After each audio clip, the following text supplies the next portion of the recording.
va parler design system ensemble. Avant cela, le petit slide des partenaires d'Agile en scène, sans qui, bien sûr, l'événement n'existerait pas. Donc voilà, ils sont tous là. Je laisse quelques secondes. Je pense que vous les connaissez déjà. Ils défilent à chaque présentation. Eh bien, allons-y alors.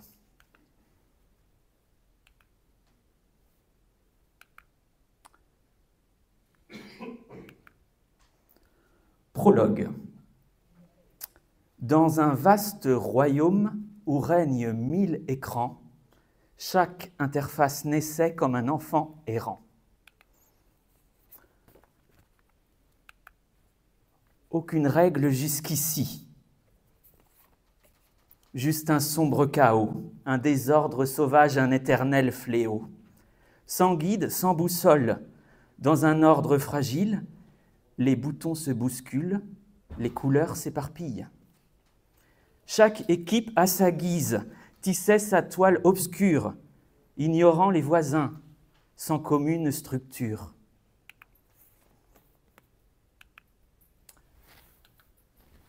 L'utilisateur désolé, face à l'éparpillement, sans repère, sans constance, perd des fois, perd des temps. L'expérience s'égare, l'interface se brise, la cohérence fuit, l'ergonomie est en crise. Alors, lassés de ce trouble, un jour nous fîmes vœu de dompter le chaos par un ordre radieux. C'est ainsi qu'est venu, tel un astre éclairant, le design system, fort, unique et structurant. Venez, jeunes talents, découvrir cet outil. Je vous dévoile ici comment il fut construit. En guise de prologue, alexandrins et rimes. Maintenant, place à la prose. La bonne humeur en prime.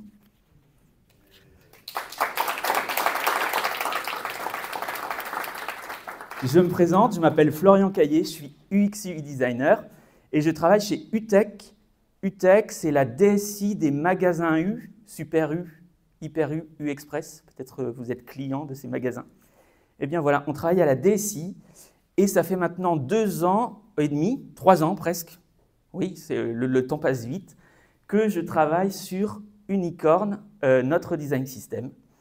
Et l'idée, c'est de vous présenter le parcours et comment tout ça s'est passé. Alors, je vais prendre, voilà, ce sera plus simple.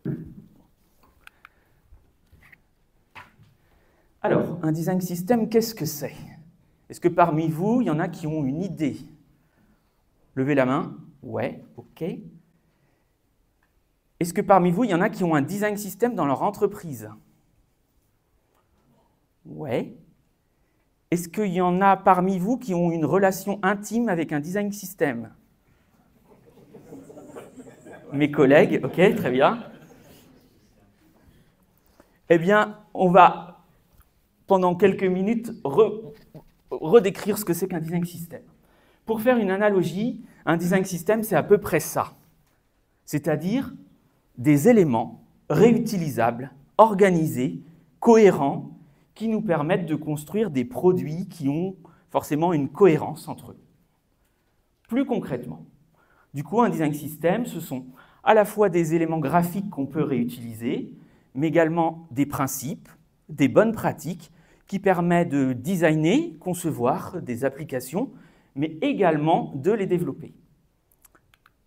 Qu'est-ce qu'on retrouve dans un design system? On retrouve des fondamentaux.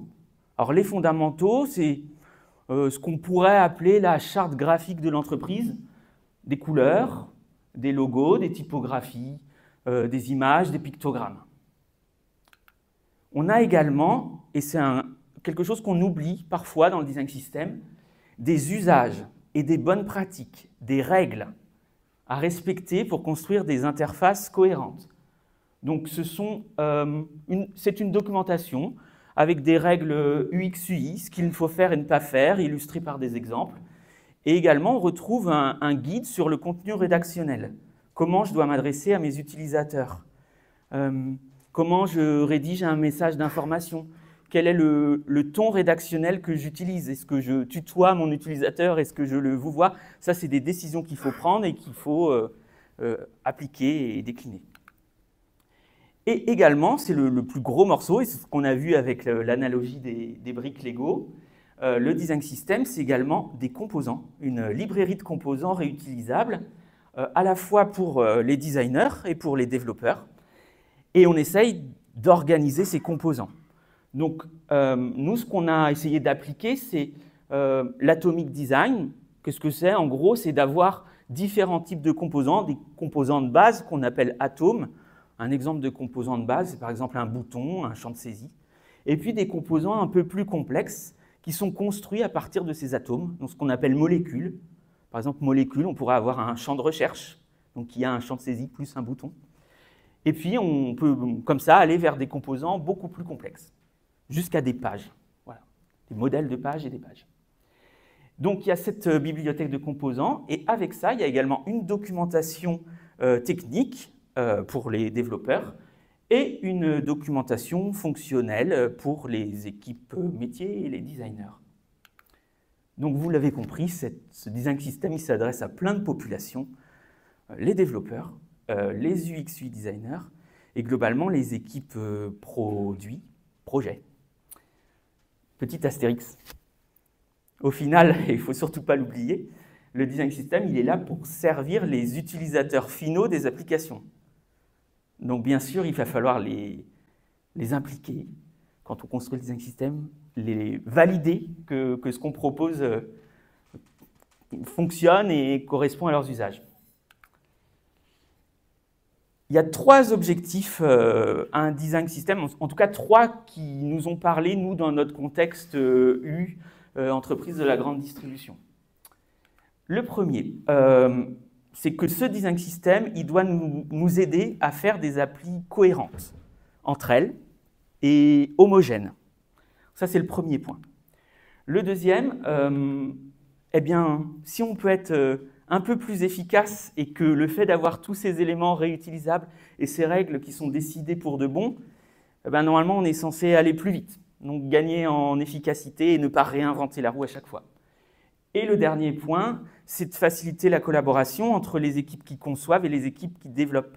Le fait d'avoir ce langage commun et ce cadre commun design system doit permettre la transposition assez facile d'un design à une appli développée.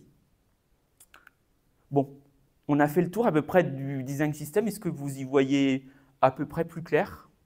J'espère en tout cas.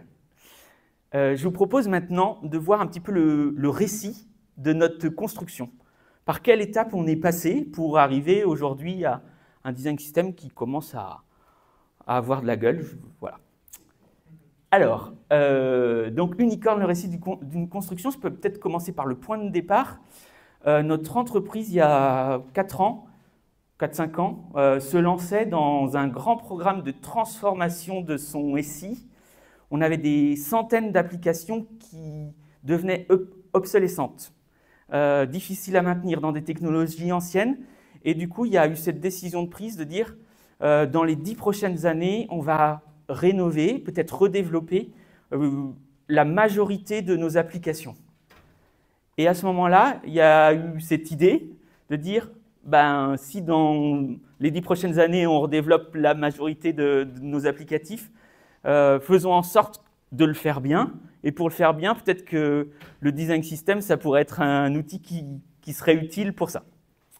Donc ça, c'est le point de départ. Et du coup, moi, on est venu me voir et on m'a dit, bon, bah, il semble que l'outil design system, ça pourrait nous aider là, dans notre programme de transfo. Fais une étude pour voir. Reviens nous voir au bout de 40 jours. Et puis, on voit ce qu'on fait ensuite. Donc, voilà, j'ai pris le sujet. Et puis, je me suis dit, bah, tiens, on pourrait peut-être faire comme ça. Imaginez que, parce que le design system, ça paraît quand même être un gros sujet. Donc, à mon avis, c'est un projet et il faut peut-être au moins 3-4 ans pour le mettre en place. Et puis je pense qu'il faut que ce soit bien fait, donc dès le début faire des spécifications qui sont claires, détaillées, immuables, parce qu'après quand ça bouge, c'est très déstabilisant pour tout le monde, et j'aime bien quand tout est bien cadré dès le début. Et puis on fera une livraison complète dans 3 ans, et puis l'outil sera robuste, et puis ça fonctionnera, quoi. Et puis je pense qu'il faut bien penser à mener les choses étape par étape. On fera une phase de cadrage, une phase de conception avec des experts dédiés à la conception, une phase de développement, une phase de test, un déploiement au bout de 3 à 4 ans. Et puis après, on aura une petite équipe de maintenance et puis on continuera. Ça vous va comme démarche? Non, c'est pas ce qu'on a fait. Ce qu'on a fait, en tout cas pour démarrer, puisqu'au début, le financement, c'était seulement 40 jours, c'était une démarche de design thinking. Alors, je ne sais pas si vous êtes familier avec ça. En gros, il y a 2 grosses phases dans une démarche de design thinking. La première étape, là, vous voyez un espèce de premier diamant, c'est une phase de compréhension de l'existant, en gros. Et cette compréhension de l'existant doit nous amener à des problématiques posées. Et puis la deuxième phase, on va imaginer une solution pour y répondre. Alors là, moi, j'étais un peu déstabilisé parce qu'on était venu me voir en me disant on a déjà la solution, c'est un design system. Ouais, mais OK. C'est peut-être important quand même de repartir au début et puis de voir c'est quoi l'existant, qu'est-ce qui se passe concrètement sur le terrain, est-ce que les développeurs ils sont en difficulté, est-ce que les designers sont en difficulté. Donc c'est toute la première étape qui a été menée avec des interviews de collaborateurs. Je suis pas mal allé voir aussi à l'extérieur, dans d'autres entreprises, assister à beaucoup de conférences, être directement sur le terrain dans des équipes de développeurs pour comprendre ce qui se passait dans leur quotidien. D'autant que c'était un métier que je connaissais assez bien, développeur, puisque moi j'étais en reconversion professionnelle et j'allais devenir designer et j'avais une formation en continu à ce moment-là pour changer de métier. Donc voilà, j'étais dans une bonne situation, en tout cas je comprenais bien un peu tous les acteurs projets. Et puis de cette phase, sont ressorties tout un tas de problématiques. Donc on a vu que nos interfaces utilisateurs, elles étaient très peu homogènes, c'était un peu le chaos.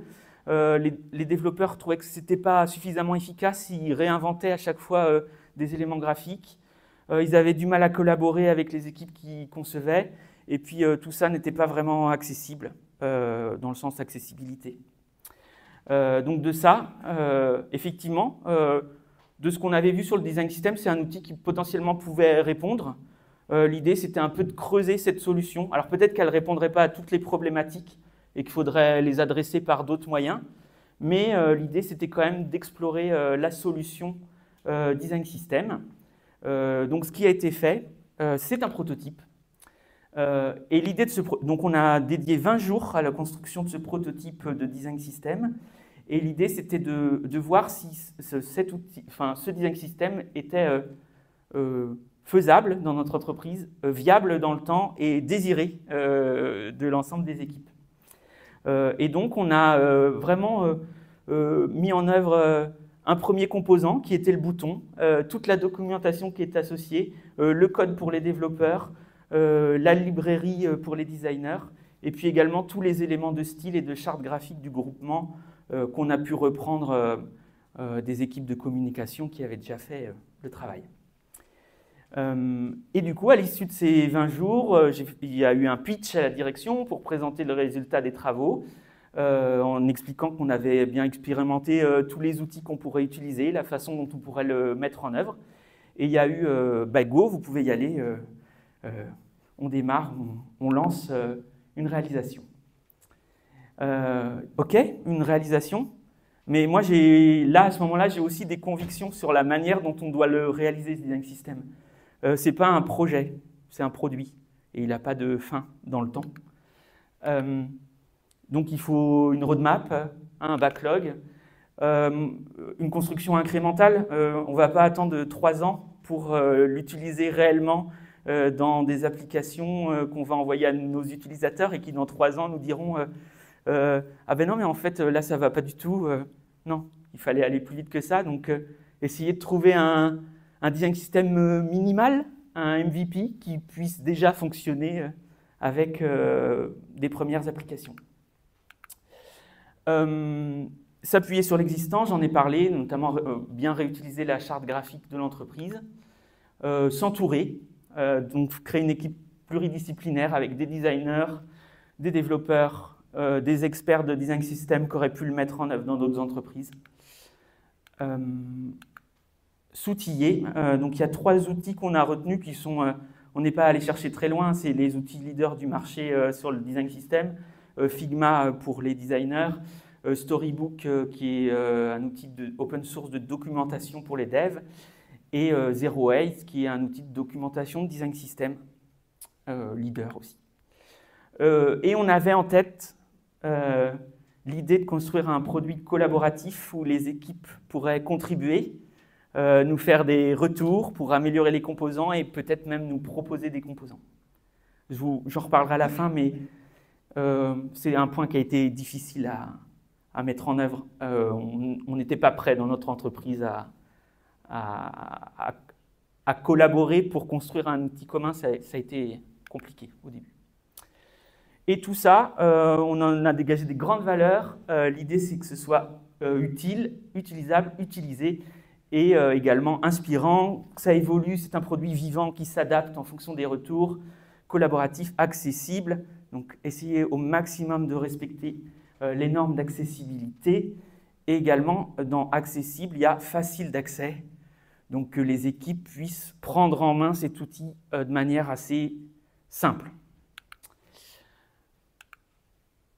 Ça, c'est la première feuille de route pour la première année de construction.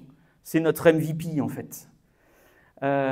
Donc, il y a dans ce design system les éléments de style, des bonnes pratiques rédactionnelles, des principes de mise en page, 10 à 15 composants. Donc, ça ne permet pas de faire des applis complexes, mais une petite appli avec un formulaire, eh bien, ça doit pouvoir se faire avec ce mini design system. Et puis, on s'est focalisé sur un premier périmètre pour le moment, c'est les applis internes, donc à destination des collaborateurs qui travaillent pour donc des collaborateurs en magasin, des collaborateurs à la logistique, aux approvisionnements de produits, etc. Et on a trouvé 2 applis partenaires qui étaient en refonte et qui étaient OK pour essuyer les plâtres sur le design system. Donc, une appli pour gérer des contrats de travail et une appli pour gérer la location de véhicules dans nos magasins, un back-office pour gérer la location de véhicules. On verra des illustrations tout à l'heure. Et donc, en mars 2022, on lance la réalisation avec une équipe qui est là. Alors là, c'est l'équipe globale parce que j'aime bien mettre en valeur tous les participants. Il y en a qui sont partis, il y en a qui sont arrivés, il y en a qui sont toujours là. Au départ, on était 4, je crois, à travailler sur le sujet. Il y avait 2 développeurs, non, 5 même, 2 designers et moi-même qui ai pris le rôle de PO sur le sujet.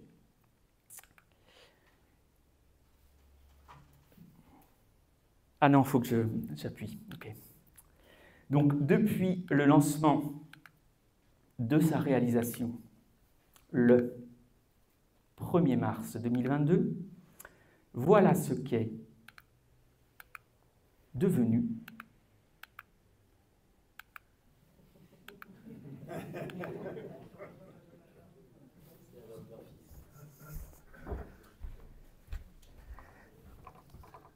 notre design system.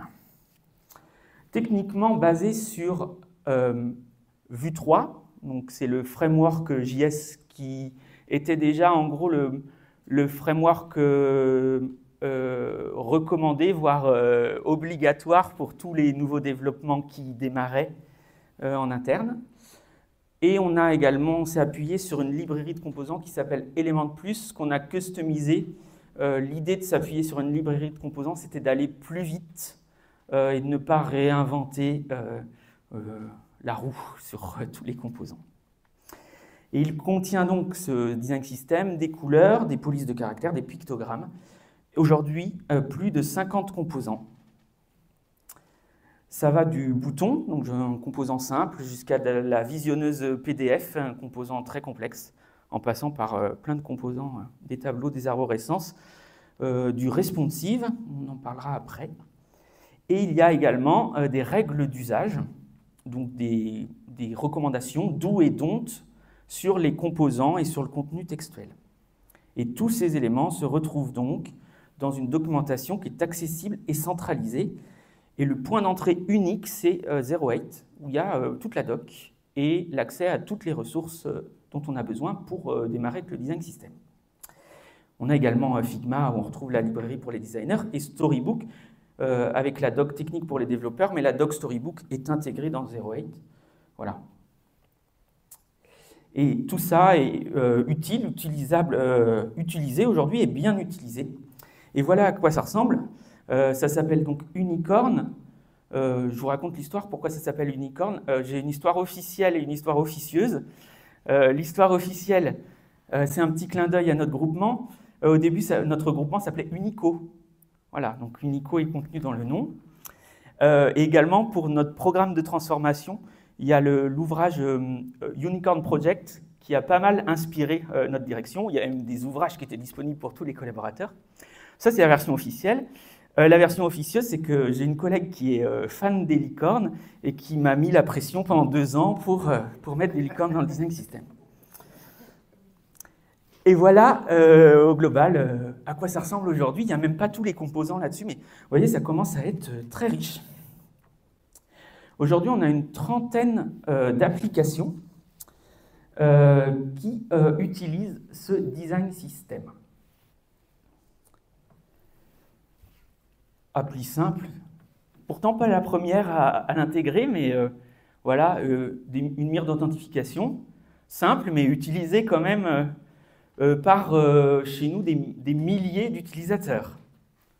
Donc, notamment, la mise en place du design system de cette appli a entraîné des petits chantiers techniques d'optimisation du design system.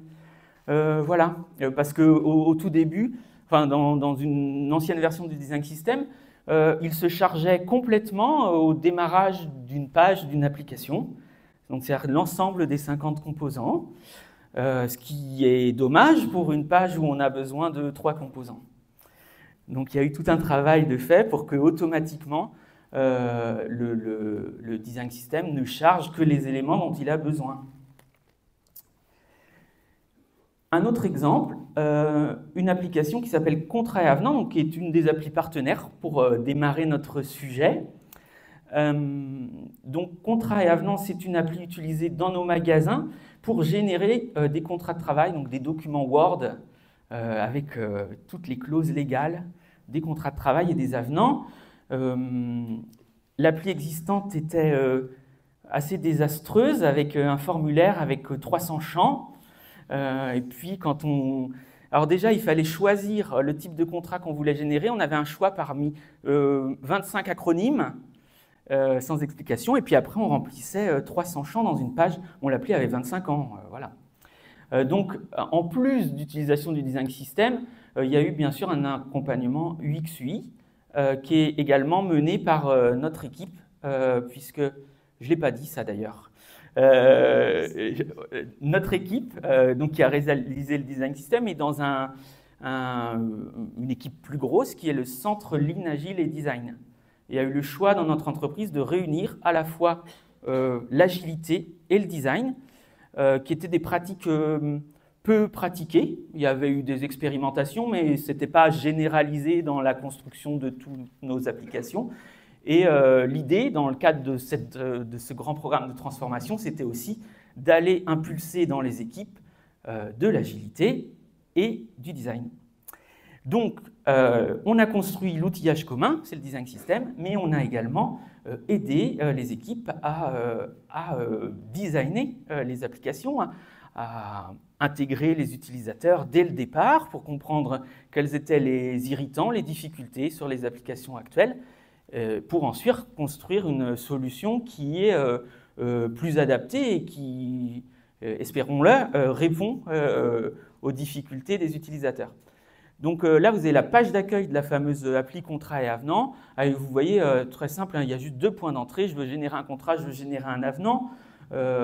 Et donc, tout le travail du XUI a fait en sorte qu'on n'ait plus 25 acronymes de contrats et d'avenants à choisir, mais en 3 questions, automatiquement, le système détermine le contrat et l'avenant à générer. Et le formulaire de 300 champs, bien sûr, il a été largement allégé et découpé en étapes. Hein, voilà. Petite illustration, voilà.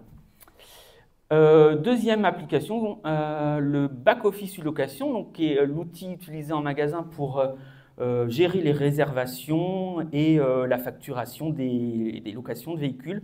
Donc vous avez ici la page qui correspond au dossier de réservation, donc qui est construite avec Unicorn. Donc là, on a amené la même démarche, hein, c'est-à-dire qu'il y a aussi une collègue UX/UI qui travaille en permanence avec l'équipe pour certes construire avec Unicorn, mais pour impulser une démarche orientée utilisateur avec les outils du designer. Dernier exemple, je crois, Nemo. Alors là, c'est une application utilisée dans nos magasins pour suivre en quasi temps réel le chiffre d'affaires du magasin au global, rayon par rayon, famille de produits par famille de produits. Donc, qui permet aux associés, aux responsables de rayon de réagir rapidement et éventuellement changer quelque chose dans l'animation du magasin. Peut-être qu'il y a un problème dans le rayon si les ventes sont en baisse par rapport à l'année passée. Enfin, voilà, c'est des indicateurs qui leur permettent de réagir rapidement. Le besoin au début, c'est l'équipe était en train de remplacer tous les logiciels de gestion de caisse et ils voulaient adosser à ce logiciel un outil fait maison par UTech pour justement voir ce chiffre d'affaires en temps réel. Donc on a mené de la même manière une démarche design pour les accompagner et il y avait un prérequis, c'est on veut une application responsive, donc qui s'adapte à différents types de devices et qui soit accessible en mobile sous forme de tablette. Donc c'est à ce moment-là, et seulement à ce moment-là d'ailleurs, que dans l'équipe Design System, on a priorisé dans notre backlog la user story j'ai de l'outillage dans le Design System qui permettent de créer facilement des applications responsives et de faire en sorte que ça s'adapte quasi automatiquement. Alors le développeur a voilà, un petit travail à faire, mais malgré tout, c'est grandement facilité. Donc voilà, c'est la première appli responsive. Ouais, je suis bien sur le timing. OK. Épilogue. Faisons un petit bilan. Donc, on est à peu près à 2 ans et demi de construction. Bon, avant, il y avait eu l'étape de design thinking, mais je ne l'ai pas compté dans le... 58 composants à ce jour. Au niveau du delivery, on a à peu près, je dis à peu près, parce qu'on ne travaille pas sous forme de sprint régulier, on est plutôt en Kanban, et dès que une nouvelle fonctionnalité est disponible, elle est mise à disposition des utilisateurs. Donc aujourd'hui, on a livré plus de 60 versions, et ça fait donc à peu près 2 versions par mois. Voilà. Sur les derniers mois, on a un peu ralenti, et j'en parlerai après. Voilà, je pense que on n'a pas assez découpé les choses sur les dernières fonctionnalités qui sont complexes, et du coup, on va livrer une grosse mise à jour dans un mois, je pense, mais on a passé beaucoup de temps, quasiment tout l'été, à travailler dessus. Ce qui est, peut-être on aurait pu faire autrement. Bref. On a aujourd'hui 30 applications qui sont construites avec le Design System, et il y en a une dizaine en production. Chez UTech, on est encore sur certains périmètres sur des cycles lents, et la réalisation passe parfois beaucoup de temps sur de la conception. Donc il y a pas mal d'applis qui sont juste à l'état de conception. On a parfois même juste fait des prototypes, du maquettage, et le projet est figé. Depuis, la réalisation n'a jamais été lancée. Et on en a quand même 10 en production. Et on a des utilisateurs satisfaits. Comment je l'argumente, ça? Eh ben, on est allé les voir. Alors, notamment, j'ai un exemple sur le sujet que je vous ai montré précédemment, l'application de gestion de location en magasin. L'application, on est allé la tester avec les utilisateurs sur un salon où l'ensemble des responsables de rayon, employés de toute la France de U, viennent pendant 2 jours, et puis ils ont accès à tout un tas de fournisseurs, et également on leur présente les nouvelles solutions informatiques qui arrivent. Et donc, dans le cadre de ce salon, on a animé des kiosques où on a confronté les utilisateurs à la nouvelle application. Donc, ils avaient un scénario à mener, une action, en l'occurrence, réserver un véhicule pour un client. Donc, on jouait le client. On demandait à l'utilisateur, qui ne connaissait pas du tout l'application, de la prendre en main et puis de réaliser la réservation jusqu'au bout.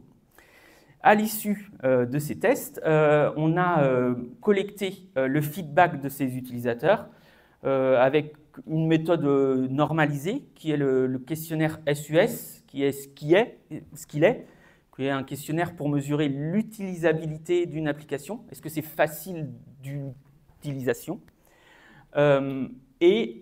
Sur, je ne sais plus, je crois qu'on avait 80 répondants, ou 90.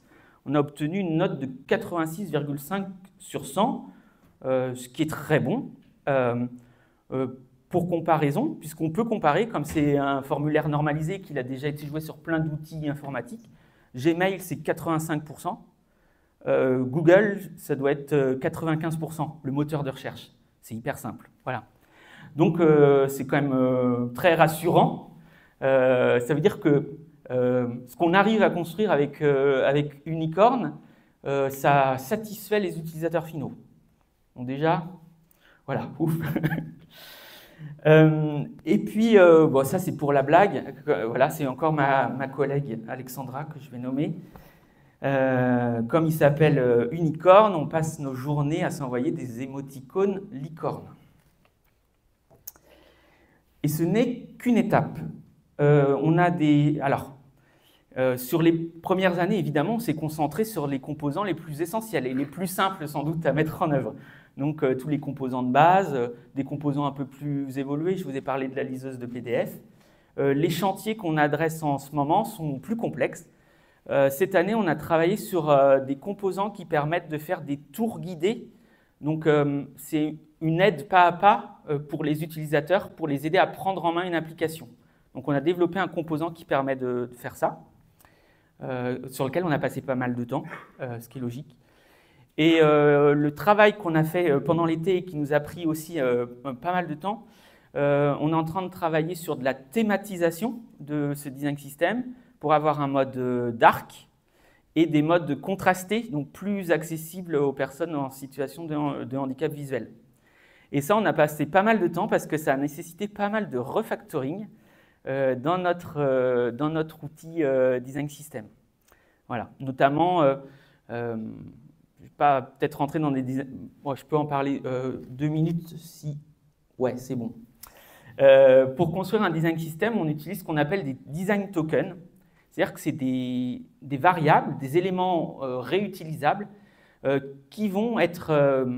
donc, par exemple, un design token, c'est une couleur de fond de page et associé... Donc, le design token s'appelle background page color et est associé à la couleur blanche.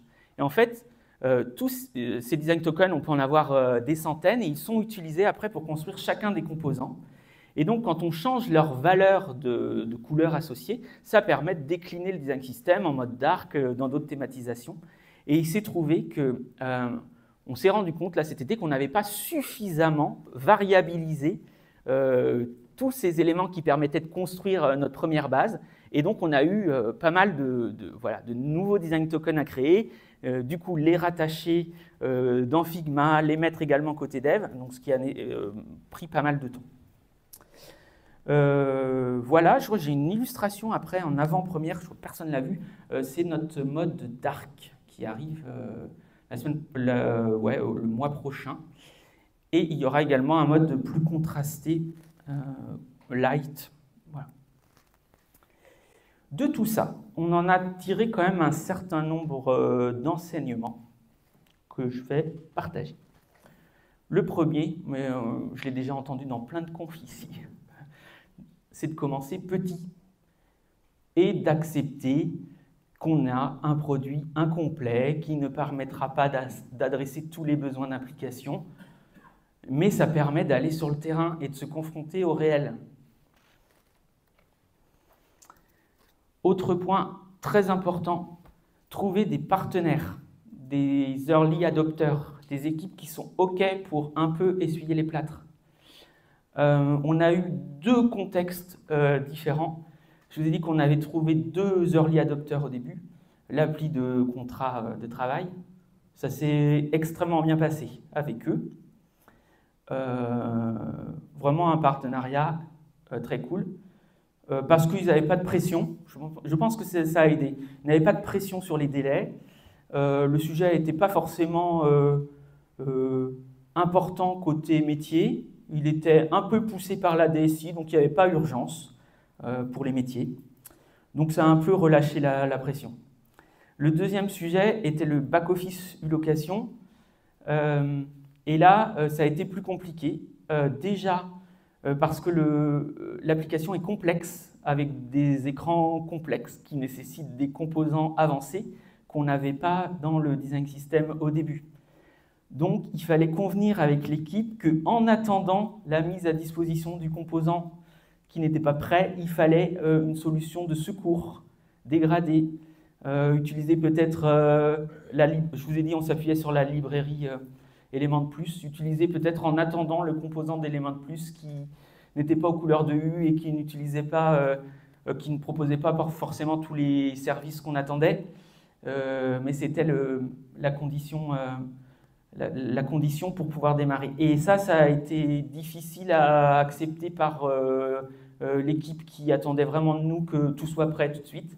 Donc il a fallu revenir à la charge, désamorcer. Et finalement, ça se passe hyper bien avec eux aujourd'hui. Donc voilà. J'en ai un peu parlé, confronter le design system au réel et collecter des feedbacks utilisateurs, mettre rapidement entre les mains des utilisateurs finaux des applications qui sont construites avec pour corriger, adapter si besoin. Et on a corrigé des composants, on en a adapté, on a revu des designs. Voilà, c'est essentiel. Communiquer. Et ça, communiquer, c'est pour gagner en crédibilité. Et évidemment, communiquer sous différents axes. Par des conférences, j'ai fait des conférences internes. Ce qui nous a beaucoup aidé aussi, c'est quand on a commencé à s'ouvrir à l'extérieur. Donc on a commencé à faire des conférences externes, même si le design system, je ne sais pas, au bout d'1 an et demi, on a fait des conférences externes. Donc forcément, ça a donné de la crédibilité à l'extérieur, mais également en interne. Le fait qu'on aille en discuter, ça existe, ok. Et des entreprises, parce qu'en l'occurrence, c'était une conf auprès des assureurs français à Niort. Voilà, il y avait 5-6 assureurs différents et on a eu des super retours. Donc déjà, ça nous confortait dans la démarche qu'on avait choisie. Et également, ça a donné de la valeur en interne à cet outil-là. Et puis après, en interne aussi, communiquer, c'est aussi donner tous les moyens aux équipes pour qu'elles suivent les montées de version d'Unicorn. Donc on a un canal, un chat où les gens peuvent s'abonner et puis on publie toute l'actualité. On a tous les trimestres une démo des nouvelles fonctionnalités qui arrivent. On présente parfois des fonctionnalités qui sont en bêta. On essaye de trouver des partenaires pour les tester. Enfin, voilà. Important. Autre point, plutôt sur l'aspect technologique, développement du design system, pas de dispersion technologique. Nous, notre design system, il a été développé que dans un framework JS qui est Vue, et il est aujourd'hui seulement disponible dans ce framework JS Vue. Donc on a à développer chacun des composants qu'une seule fois. Et ça nous a vraiment aidé. Et ça a été possible parce que dans l'entreprise est imposé à chacune des équipes qui développent des nouveaux logiciels une seule technologie. Voilà. Ce qui n'empêche pas qu'on travaille à la suite, parce qu'il y a aussi chez nous quelques applications développées en natif pour des mobiles Android. Donc on va décliner le design system dans ces langages. Attention en performance, j'en ai parlé tout à l'heure sur la mire d'authentification.